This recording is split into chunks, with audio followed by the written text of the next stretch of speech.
All right, guys, welcome to Crossman Productions. I am really excited about today. I've had a chance to get to talk a little bit to my guest, and we've been trying to work our schedules out to be able to get my guest on, and I'm just really excited about it. I want to bring in Olivia Disney, um, and we're going to get to know a little bit about Olivia. And some of the things she's doing, and she's just an incredible person. So I wanted to bring her on today, and just help you guys to get to know her and some of the things that she's doing. So um, let's go ahead and bring her in. What's up, Olivia? Hi, I'm here. What So an amazing intro. I wish that just like played every time I went. She's an amazing person. And then I enter. I love that. we'll just put it on a loop. We'll just Yes, that'll be my ringtone and my affirmation in the morning. She's an right. amazing person. Yes, I am. Well, like I say, I'm really excited about you being on the show. We've been uh, trying to get our schedules together, and you're an extremely busy person. I know. So And listen, I am so bad at, and I want to like get this out there. I have been so incredibly excited since you reached out to me. I've yeah, been like pumped about this, like seeing the videos on your channel. That alone is inspiring. So I've always been eager to work with you. But yeah, I'm busy and I'm horrible at responding to messages in any form, text, phone, all the things. I'm going to get better though. I'm going to get my life together. but a lot of people are that way. You get so busy with you doing, you're actually doing things that Yeah. it's hard to keep Yeah. up with social media at the same time. So I It completely is. understand that. Well, thank you for being so understanding. So we finally got you here. So I'm excited about my audience getting to know you and hear about your journey and some of the things that you've been involved in. So we're gonna jump into it. Okay, So let's do it. cool. So um, why don't you tell our audience first of all where you were born and raised, and what was life like for Olivia growing up? Okay. I was born in Frederick, Maryland. But I moved around a lot. So I lived in Maryland until I was the first time until I was like 5, I believe. So my mom she had it rough with me. She had me really young. So she got pregnant at 16 Okay. and had me at 17. And my father was 1 year younger than her. So they were really young. They were babies. Wow. And I'm mixed. So my mom is white and my dad is black. And we have like Spanish, like Puerto Rican in there. Like they're Right. all the things. And so in Maryland in 1994, uh, that to have an interracial relationship wasn't really Right. accepted, and then to be pregnant and then to be 16. So her family kind of exiled her, and that meant she had to figure things out on her own. And her and my dad were never, they didn't stay together.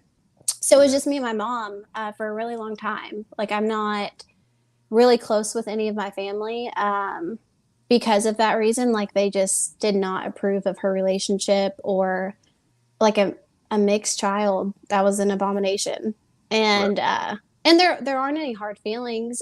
There are a lot of family members that I did stay in contact with, but it was definitely like just us growing up. So then around, I think I was like 5, um, we moved to South Carolina, and that's where my mom met my stepdad. And my stepdad had his own son, so it was a blended family. They ended up getting married, and then they moved to Charlotte, North Carolina. And back and forth, we've gone back to Maryland. Things with our family got a little bit better. Like they're obviously used to a mixed person, so they like were a little bit more accepting. But it played a big role in the way that I grew up, because a lot of people like just have family and immediate family, and like grandparents and aunts and cousins and all of that. So Right. Right. I was close with my great grandmother on my mom's side, but that's literally it. And Right. so that affected things a lot, obviously. And so my mom, like anytime she wanted to move, we could move. We didn't Right. have family tying us down or any of those decisions weighing on us. So we moved a lot. So Charlotte, North Carolina, we lived there for a little bit with my stepdad. They ended up having another brother for me, uh, and that was so that made three kids together. Right. Um, and then we moved to Kansas City, Missouri, because my stepdad had family there. So it was just like easier for us. Like he wanted to reconnect with them. And we could do that because if someone, for my mom and I, like, hey, he has family and they're loving. So let's go. Like, why not? We Right. don't have family. Yeah. So we stayed in Kansas City, Missouri for I started middle school there, and then I left in the middle of high school to go Right. back to North Carolina. So, I mean, my childhood felt very unstable. It was very, I mean, like anyone has childhood trauma, but Right. I was like cut off from family as a baby because of my race. Right. And I was raised by a single mom, I moved around a lot. So as you start getting used to schools or friends or literally any type of normalcy, we Right. moved. So Wow. yeah, I mean, it was, and I'm obviously giving you like the Cliff Notes version, but Right. yeah, born in Maryland, but I wouldn't have called it home. Moved around a lot. And this is the first time that I'm ever talking about this on an interview. So like, I'm like, Wow. Yeah. yeah. So this Um, is heavy. I'm trying not to get too heavy too quickly. right. Right. Well, you know what? I appreciate that you're opening up about. You know what I mean? And that's why I went about this. You know, us do with this show is to give people that freedom to do that. You know, to Yeah. open up and be able to share. You know, sometimes we forget. You know, talking about you know what life was like, kind of a couple of years ago, where you know mixed relations was frowned upon. You know what I mean? It's hard to believe that people were so narrow minded back Yes. then. You know what I mean? It just, 'cause I remember a time, when life was kind of like that. I Yeah. grew up in Chicago, and so I grew up in a predominantly black neighborhood. Yeah. So for me, I never just, I still, I mean, race doesn't matter. You know what I mean? Yeah. Yeah. It always would trip me up when somebody would make some kind of comment, like, if a white person was dating a black person, just a It's comment they make. it's weird. It's weird Yeah. that that's something that stands out to you. Cuz Right. and obviously with me being mixed, I don't. But then, I mean, to add another layer on it, so I'm mixed. I never got to have a relationship with my dad's side of the family, Right. because they just there are things that I don't know because I was a kid, but from my understanding, they just like weren't there for my mom either. So she just had to Right. do it by herself. And then my mom remarried, and he's white. So and then they had children, and so I'm also now looked at as like if anyone saw us out, they would think I was Right. adopted. They literally were just like, "Oh, Right. you guys like a little, you adopted a little black girl. Like, good for you guys." Right. But really, that's my mom, and this is Right. my half brother, and this is my stepdad. So there's even another layer on top of just like Right. my mother's family disowning me because I'm an abomination. Then you have another layer of now people are just assuming that you're adopted because they don't understand that families can be blended. It's just Right. like unheard of. And imagine like that as a child, like growing up, like why don't they believe that I'm yours, mom, because you have blonde hair? Like that doesn't Right. make any sense to me because that was my mom, and that just and I Right. knew that people look different because that's how we were born. We were born with different skin tones. So I never viewed it as a factor in anything. Right. So it's weird. It's weird Yeah. that that's a You thing know, for people. and that's kind of, you know, I mean, I feel bad for your mom because she was so young, you know, So young. And and having to deal with something like that. That's just, I don't know. I think you like, and now I'm a mom, and Right, I've like revisited this so many times because there are things that obviously like she messed up on that, I right, mean, I'm probably a little scarred from, but right, to to to be a parent is so incredibly hard. She did it at 16 and she did it by herself. Like she right, eventually had her grandparents who were like the ones that were there for her, but even then, I mean, for so long she had to do it by herself. And that's right, scary. That is like and you're just lost. You're lost and isolated in the world. right, So I feel bad for her too because I don't even know the extent of it. I don't know.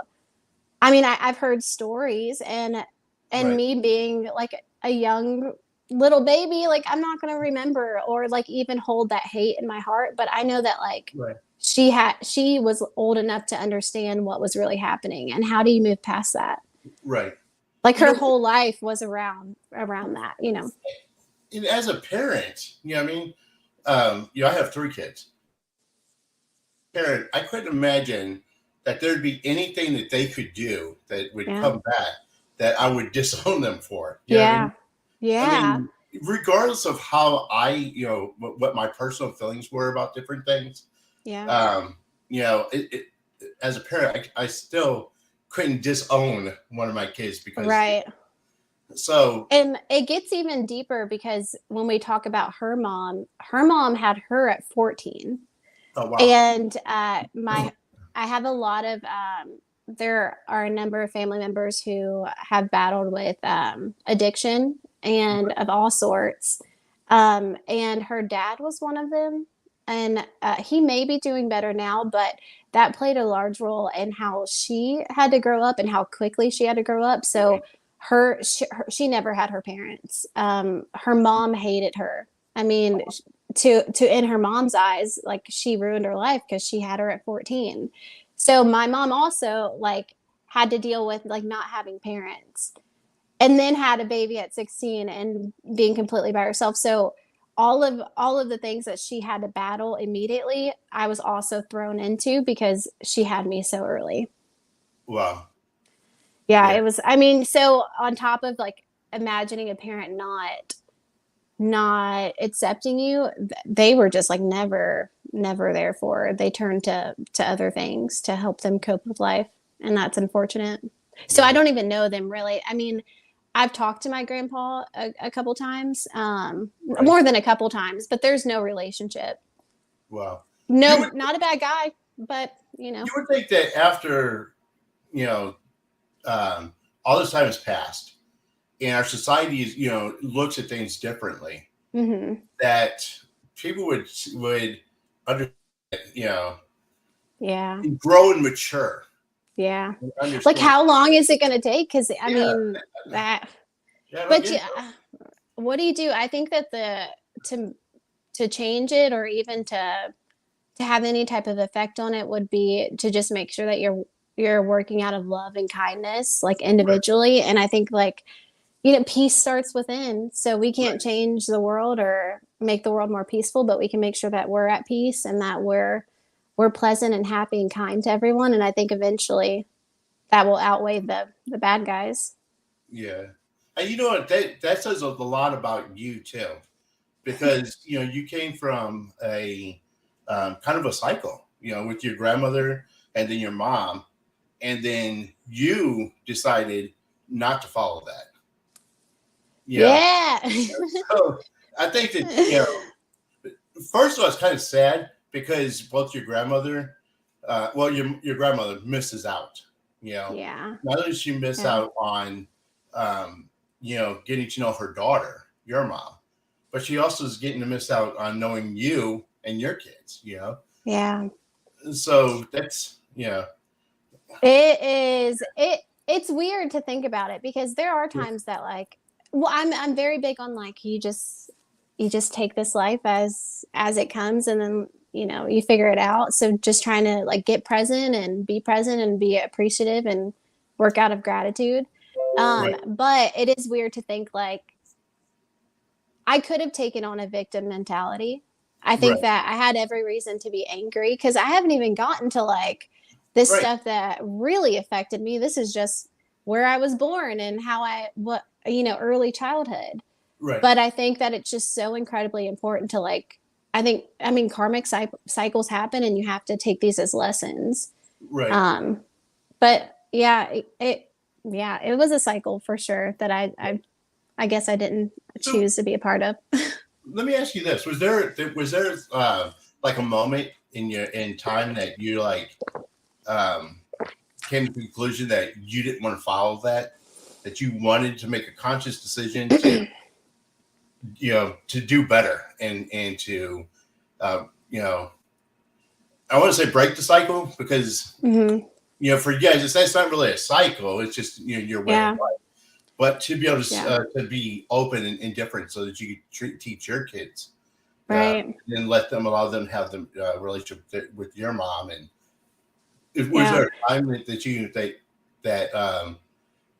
came to you to make you kind of want to change? I've never even thought about that. Mhm. I I think that it may have not been a conscious decision, but Right. I became more aware in my high school years. Right. That's when I really started I fell out with my parents. Like that's where distance between my mom and I started happening, and between me and my stepdad. And Right. so we went through like a really, really, really rough patch to the Mhm. point where I wasn't even talking to them. Wow. I was 16 and living with my stepdad's parents.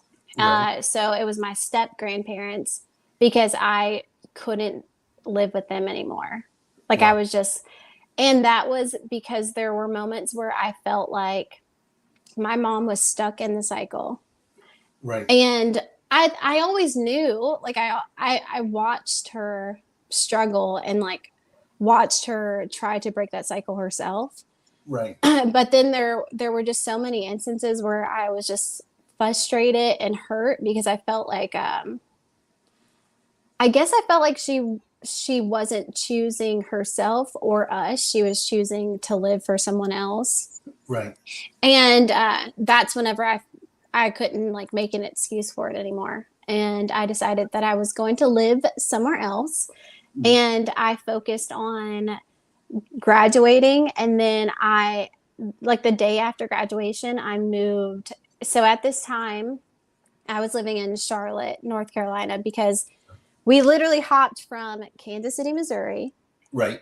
back to Charlotte in the middle of my high school. So I just finished my sophomore year.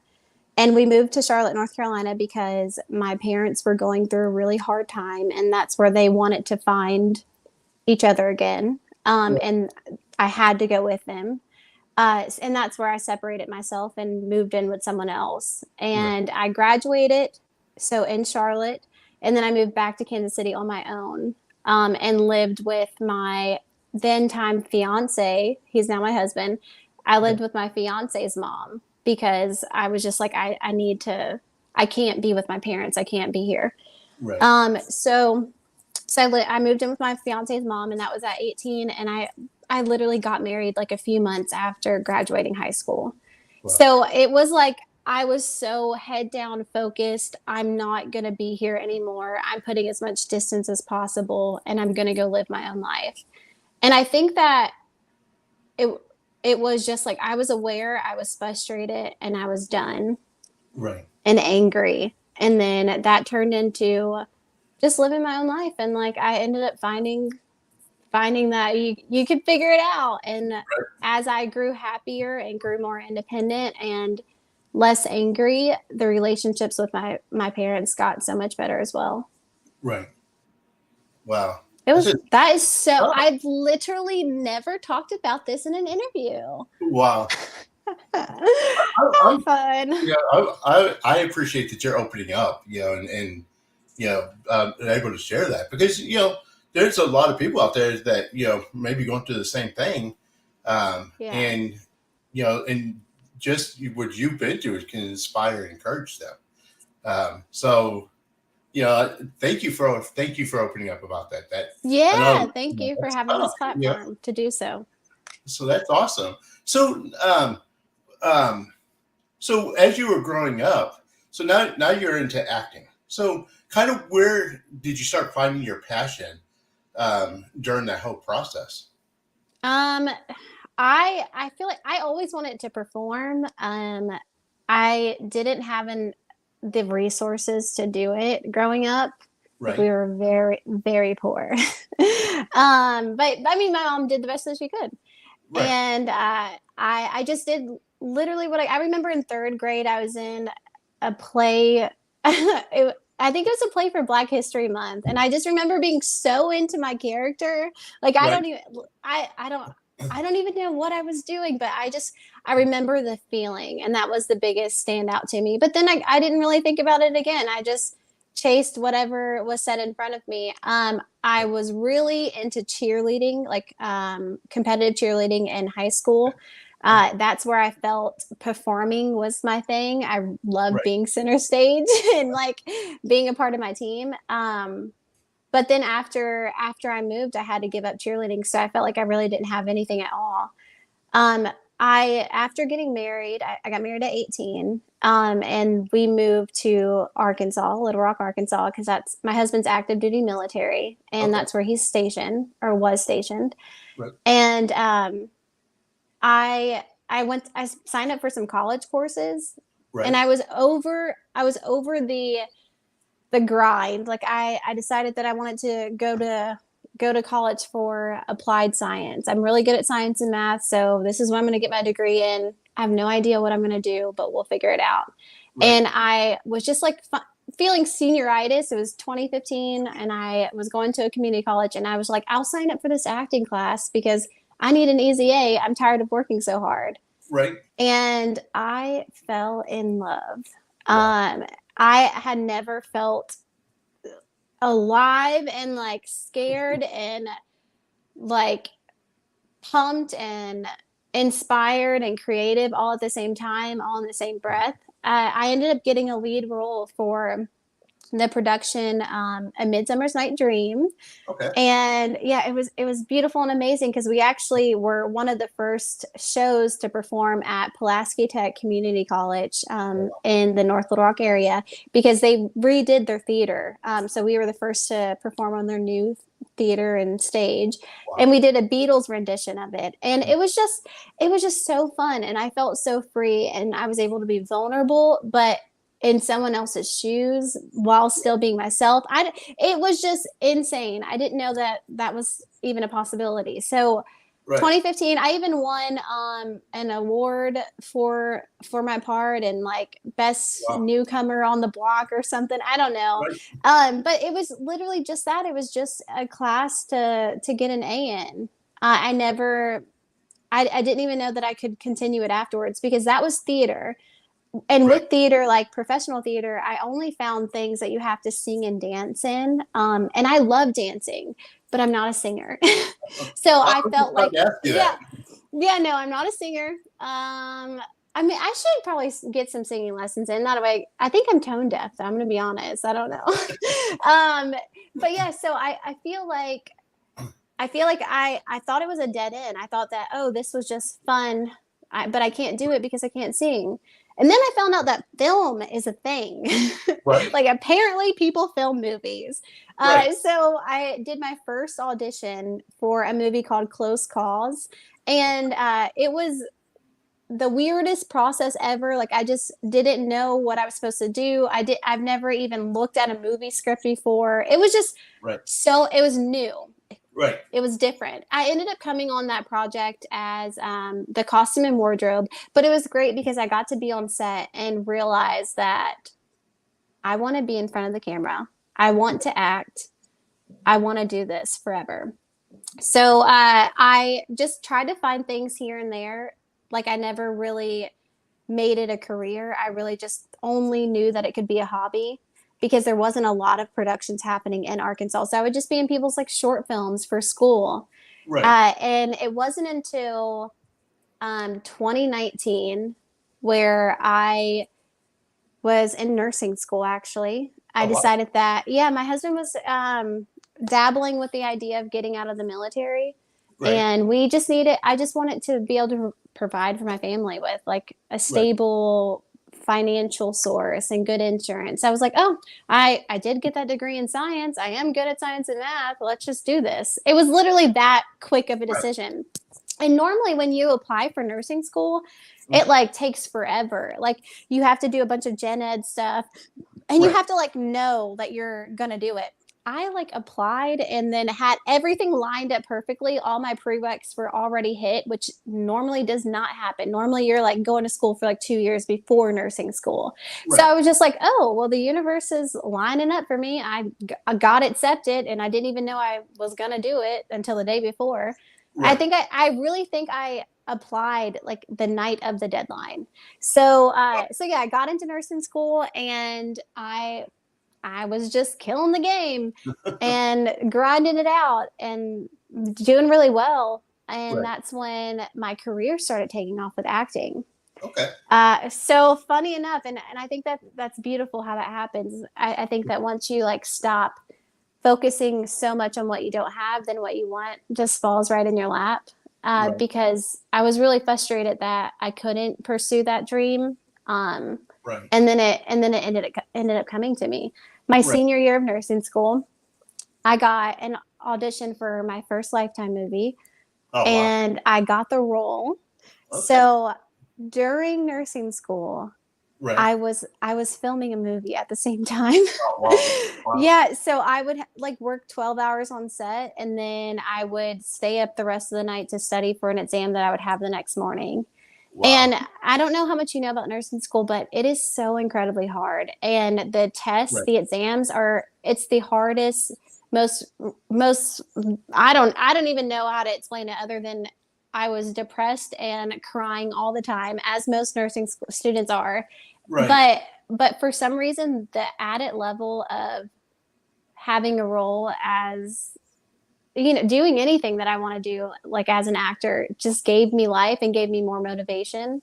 And I Right. was able to complete it. And then I had another Lifetime movie that same Wow. semester. So I ended Wow. up filming two and my movie Masquerade. I filmed that all while in nursing school. Wow. And now I look Incredible. back on it as such an amazing feat and such a great Right. accomplishment because I feel like it was like acting was like this slow burning fire that just like Right. it just like went crazy and it hasn't stopped. Now that I've gotten a taste for it and now that I've realized that you're not limited and that you can do it, I'm like, give me all the jobs. That is incredible because like my degrees are in paralegal studies and in criminal justice.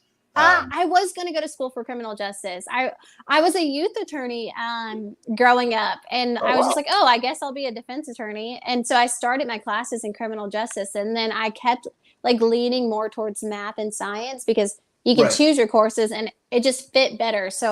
Yeah, but that's so funny. Yeah, Yeah. and So here we are. right, exactly. And that's so I did that. Started going that route. And then I started law school, and then I left law school um, because I realized that law had nothing to do with the truth.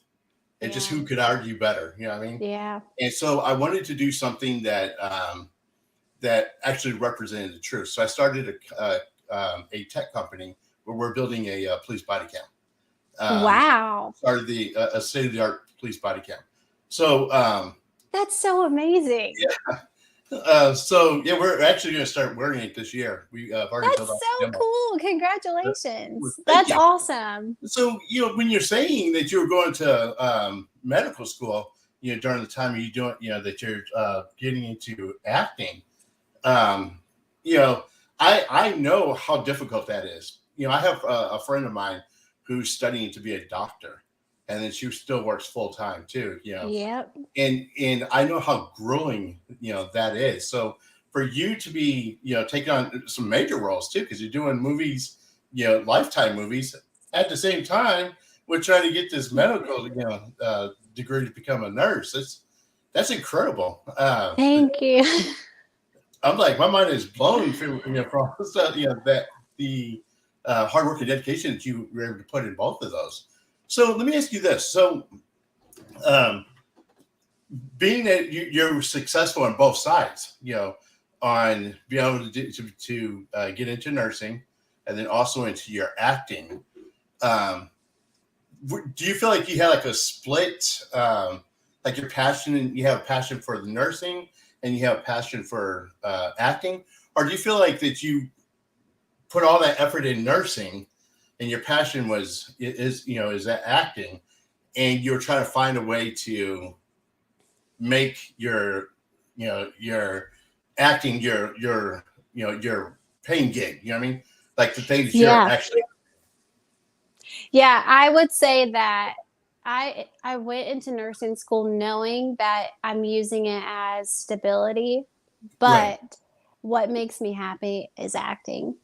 right, So even right now, I just recently moved to a different market. So I'm located in Charleston, South Carolina, but I've right, been in Little Rock, Arkansas for the last 10 years, and that's where I started my acting career. right, So even moving here, I've chosen to still continue to have faith in myself because I've been a full time professional working actor since 2021.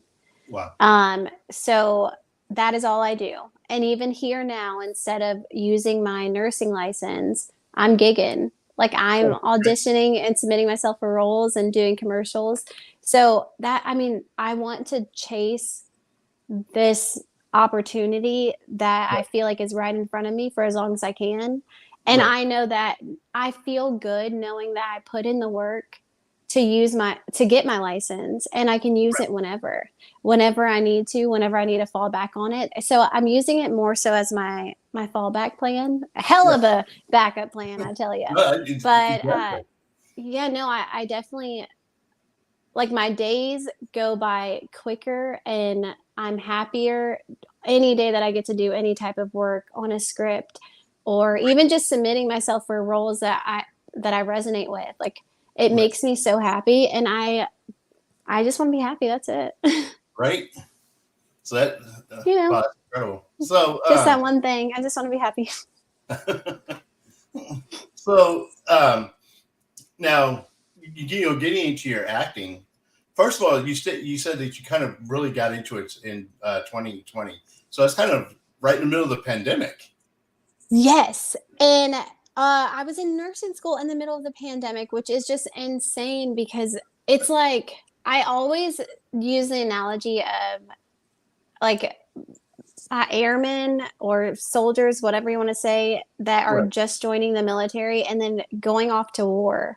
So Right. I'm choosing nursing school as a backup plan, and I know this at this point. And then they're like, "Hey, go to your clinicals, go in the hospital with a disease that we know nothing about, that we're Right. all scared of, and then bring it home to your family." So it was like I was putting my life on the line and my family's life on the line for Right. something that I knew I didn't want to do right away. So Right. it was scary. It was incredibly scary and it made me think that I was making a mistake. Right. And And there you. were actually a lot of people who dropped out or failed out during Right. COVID because nursing school changed for the world at that Right. point. Well, you say that, we're talking about just taking the exam and how tough that is Hmm. throughout the pandemic. And during the pandemic, they were desperate for, nurses, bringing in, Yeah. medical personnel for that exact reason. They were losing so many people that because they were, hesitant to be around Yeah. a disease that I don't want to say that they were scared, but they were hesitant because nobody knew to the extent of what that, that uh, virus, Yeah. could do. So Yeah. not only are you studying, you know, there's a ridiculous amount of work you have to do to study to be a nurse. You're doing it Yeah. during the pandemic, which is which is when that was in most that industry was in probably the highest demand it's been in a long time, and you're still doing movies. Yeah. Wow. Wow. Yeah, it was crazy. I remember there was like, I mean, I just the amount of things that changed in everyone's life Right. was crazy, and we everybody had to just adjust and adapt and move on. But I remember it was during our Christmas break, and we were just like waiting on our instructors to tell us that it was going to be okay, that school wasn't shutting down forever, that we weren't expected to have our clinicals. Like there was just so much riding on it, and Right. it was weird because I just like felt we were like we were just smack dab in the middle. Right. And I remember having a conversation with like a really good friend of mine who was also in my nursing class, and she was just like, I don't think I want to do it anymore. And I remember her like withdrawing from the program. Right. And it was a decision for her family. She had 3 kids and she wanted to keep them safe, and that was like where reality kind of hit me, like this is real. This Right. is what I'm choosing to do right now, and what I'm pursuing right now will affect me forever. Right. Um, and luckily, I actually feel like during COVID times, I was thriving. I was able to train more with acting. I was able to like really buckle down and focus, and I felt completely in charge of my time. So a Right. lot of people don't feel that way, but I did feel like that's where I grew and made the decision as an adult that I want to do what makes me happy, and acting is it. So I'm gonna put all of it. I'm gonna send it, fully send it, and that's what Right. I did. So during that time, during the whole pandemic, Hollywood was shutting down because nobody Mhm. could film. So um, you're able to excel during that time. Yeah, You're excelling in I that. yes, I feel like it was an integral part Mhm. to this working out for me because that's Right. also the time that virtual auditions opened up and self taping Right. opened up. Right. Now, if I would have found this passion for acting beforehand, I would have still believed that in order to make it, that you needed to be in LA or Atlanta or New York or Chicago. But now, for everyone, everything is accessible. Like a lot of people, the world was shut down, but for me, I felt like it opened up because for the first time ever, I was not limited. And I really felt like Right. it was the first time in my entire life that the whole world was open up to me, and whatever I wanted to do, I could do. And Right. it was even playing field. And I still feel that way now. I feel like COVID did that for the acting community. I don't feel like if there's a project in LA happening, next month, and Right. I am applicable to the role, I can submit for it and I Right. can audition for it, and that's never been a thing. So that's beautiful. Right. I love that. And I talk about this a lot too. With all the downside of the pandemic, I think that once we started coming out of it, um, the upside that I see is one, it gave people a chance to pause. Yeah, Everybody was going through exactly kind of what you're talking about, where you were looking for something that was stable, a yeah, stable a career, even if it's not something that you really enjoy.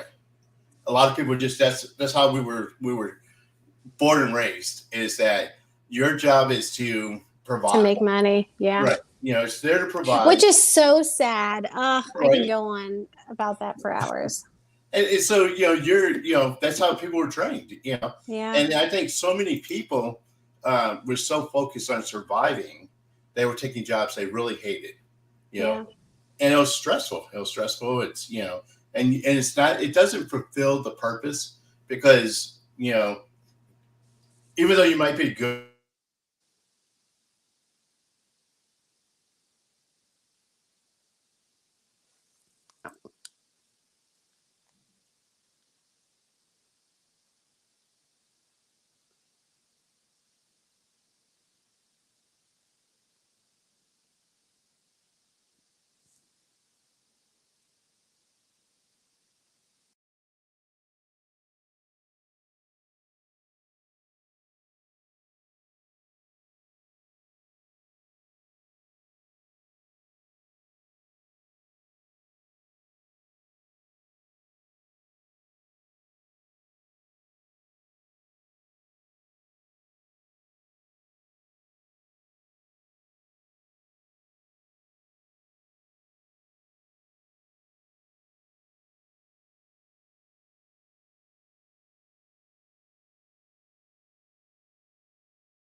All right. I don't know what happened. It looked like the program I'm using just booted me out. I don't know what happened. Oh, I don't So know.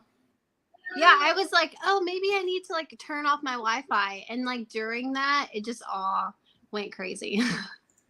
yeah, I don't know. It's for some reason it just kicked me out. I don't know. So We're you here. know, the funny thing is I was just about to make a comment about one of the positive things about coming out of the whole pandemic was that it gave us new technology. That Yeah, and then I technology's was like, just about to brag on technology, and then it kicked don't me do out. it. Don't ever do it. See, this is why I pretend like the reason why I don't respond to messages is because it's my phone. It's technology, but like Right, sometimes it is.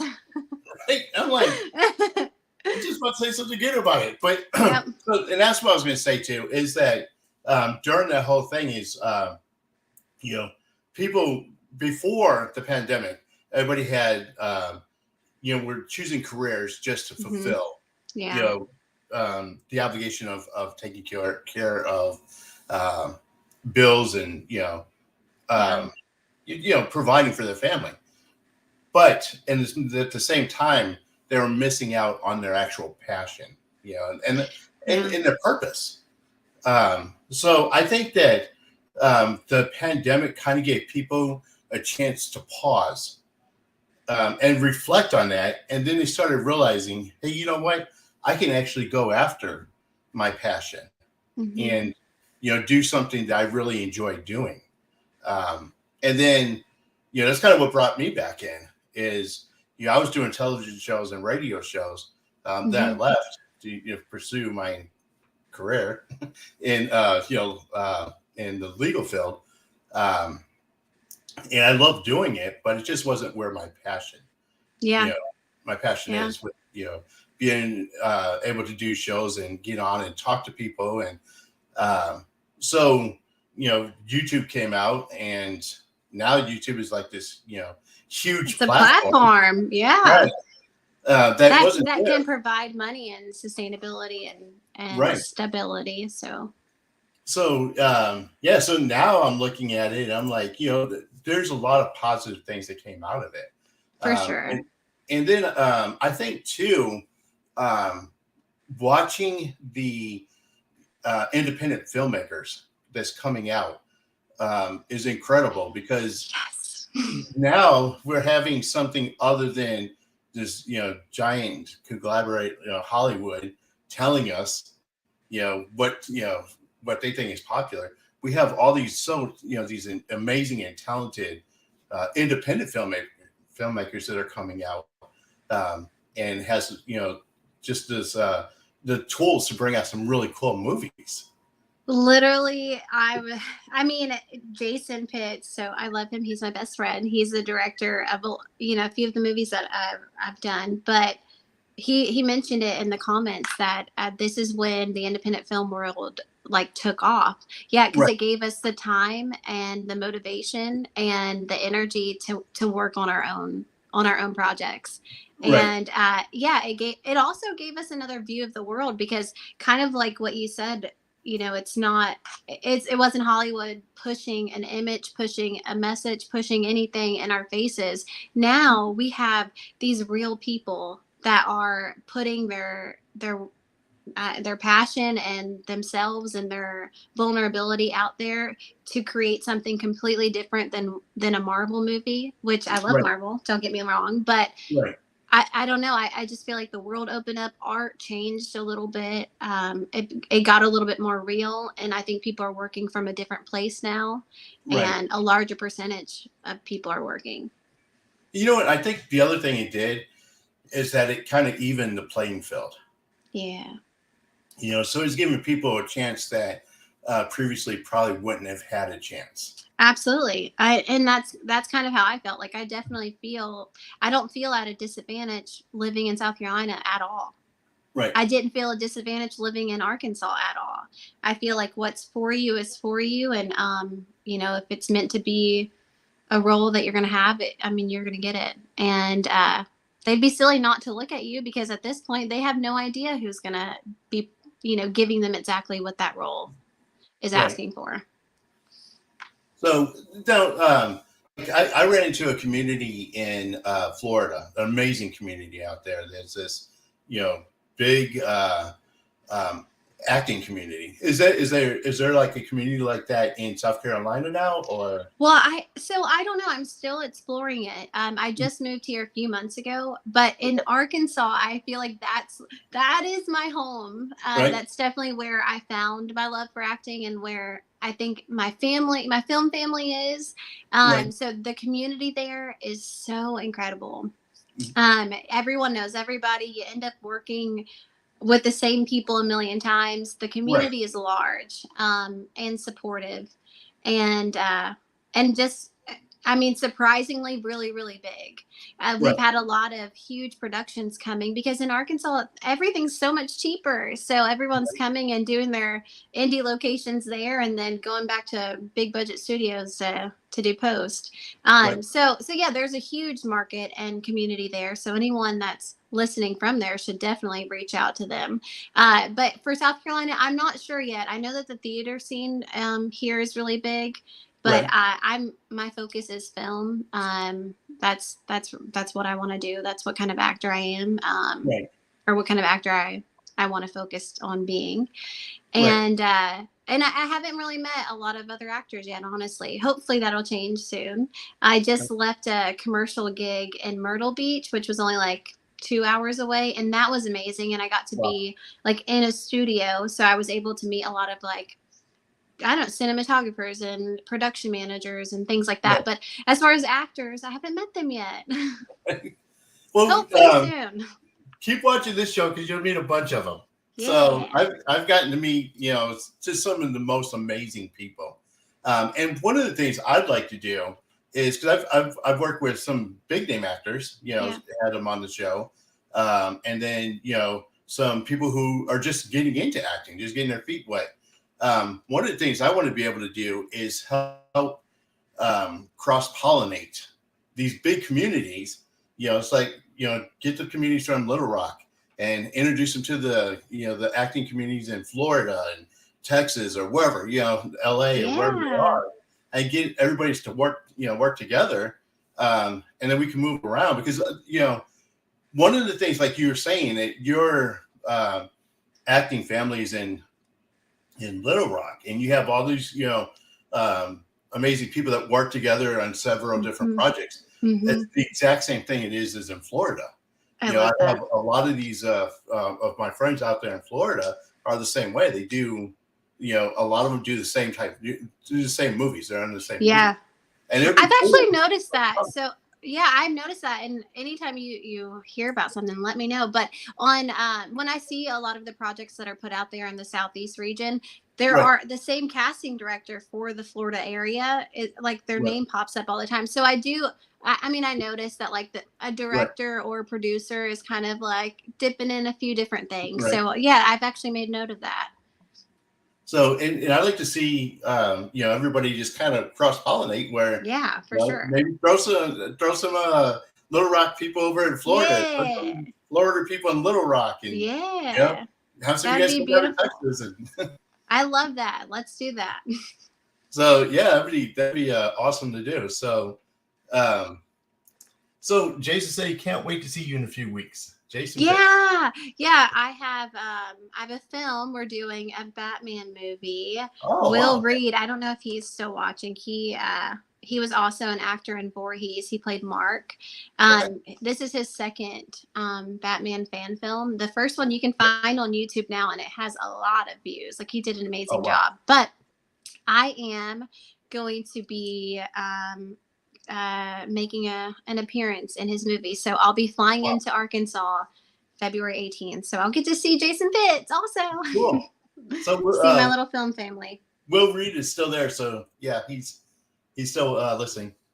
Oh, yay. So cool. Hi. He was just So, helping me with an audition before. Like, we just got done with an audition. I hopped on here, and then I'm going to have to call him back to finish it up. We got a whole bunch. So, well, cool. That's Yeah. awesome.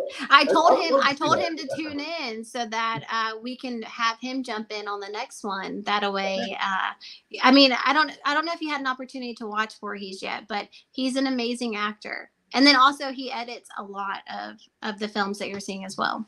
Right. So this is what I want to do. So you don't have I have a second show. It's called the Crossman Pro Show. Oh Uh, yeah. You were telling me yeah. about that. So um, what I told Pro is we're going to watch Voorhees together, That's and then I'm awesome. going to bring some of the guys from the cast and crew from Okay. Voorhees onto the Crossman Pro Show, and then we're going to Perfect. have all you guys come in and talk about it. Yeah. But yeah, Pro and I are going to watch the movie, and then so that way we kind of I'm get excited to know what you think. Yeah, that's gonna be fun. But yeah, that'll be a fun time. I mean, it'll just be us hanging out. So we've done right, a bunch of Zoom interviews with all of us. I feel like one time I really feel like 10 or 12 people were on. oh wow, Whatever the max for StreamYard is, we were right, all there. It was like the Brady Bunch. We love wow, it. So everybody. whenever.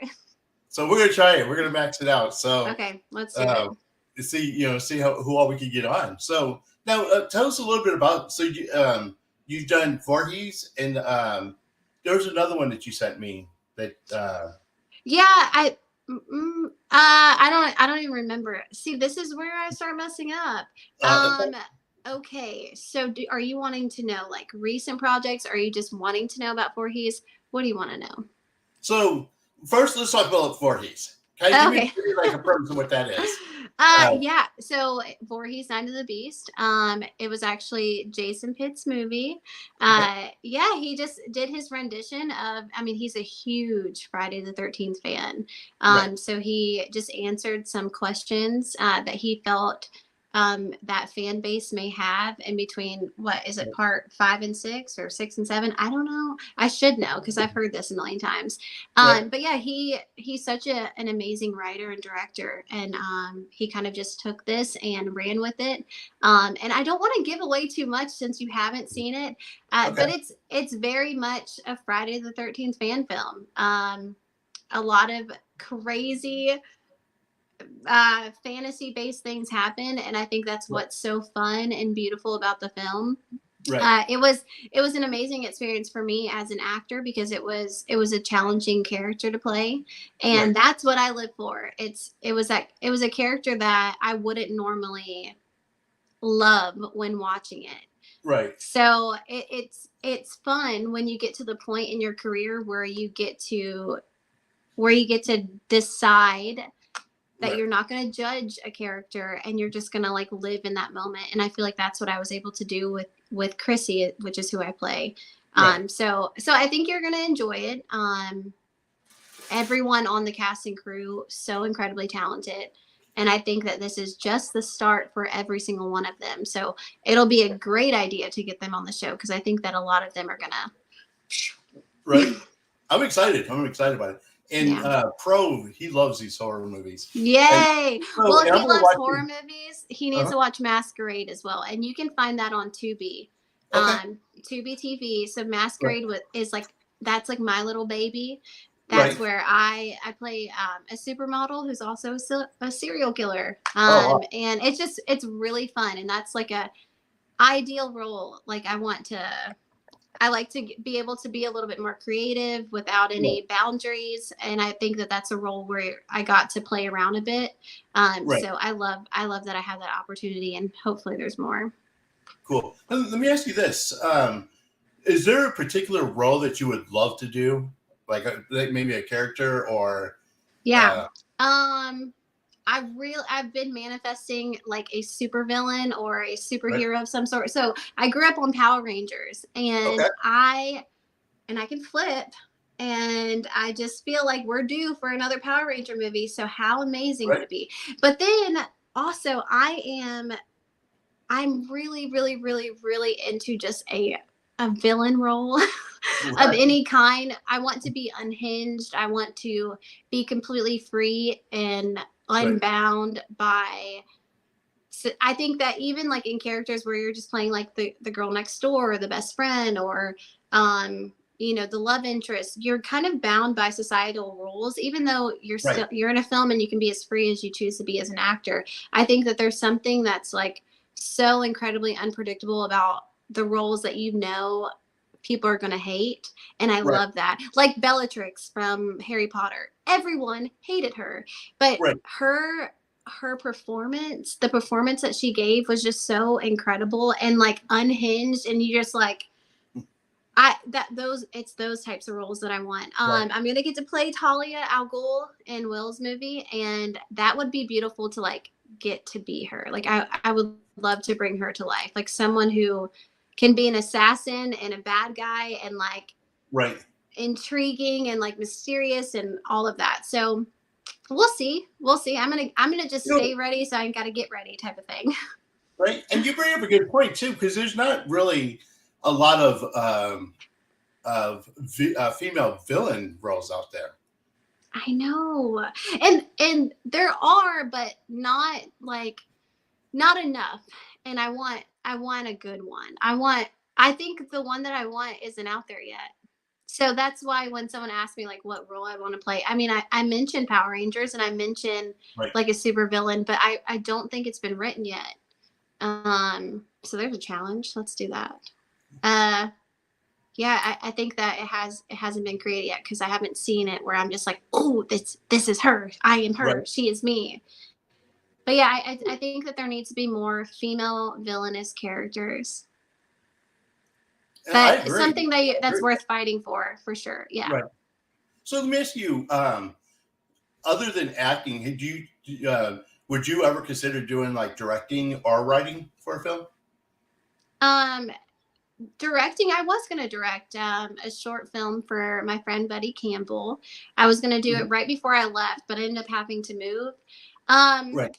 I don't want to. I don't want to ever limit myself, so I Right. won't say that I won't do it.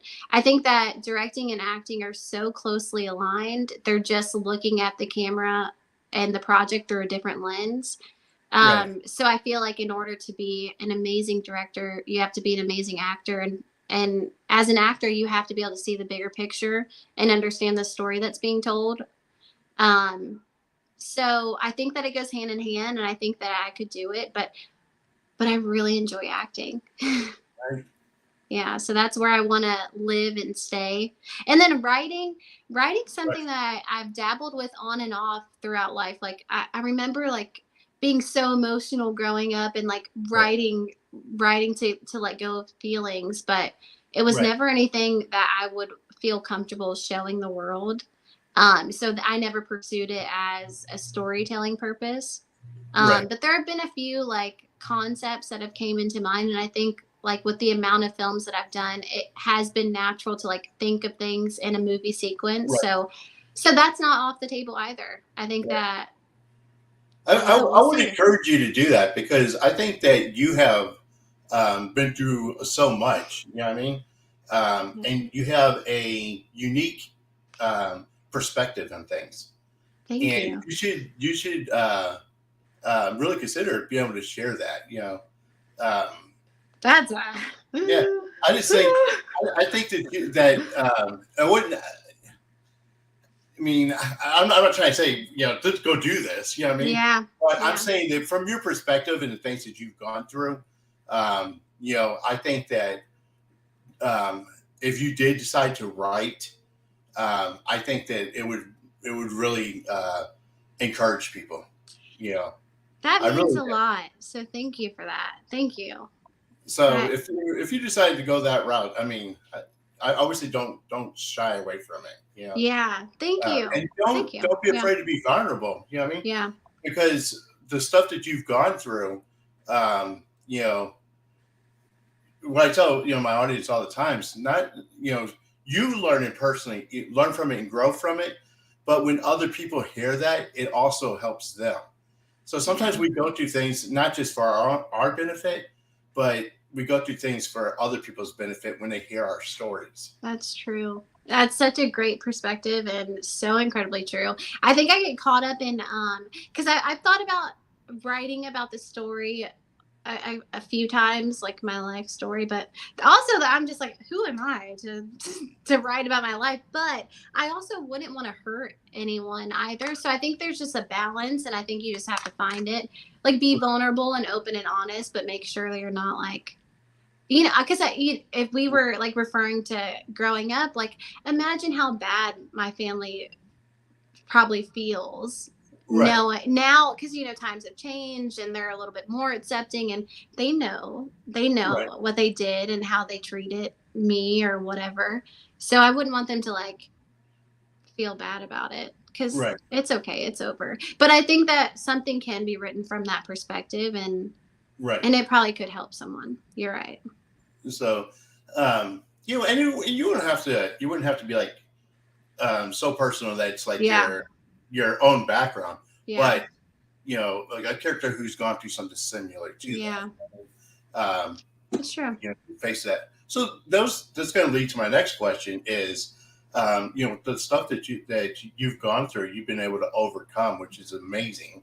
What advice would you give to someone who, maybe going through that, who's, struggling with getting along with the family, or, feeling like Mm. they're being rejected by family?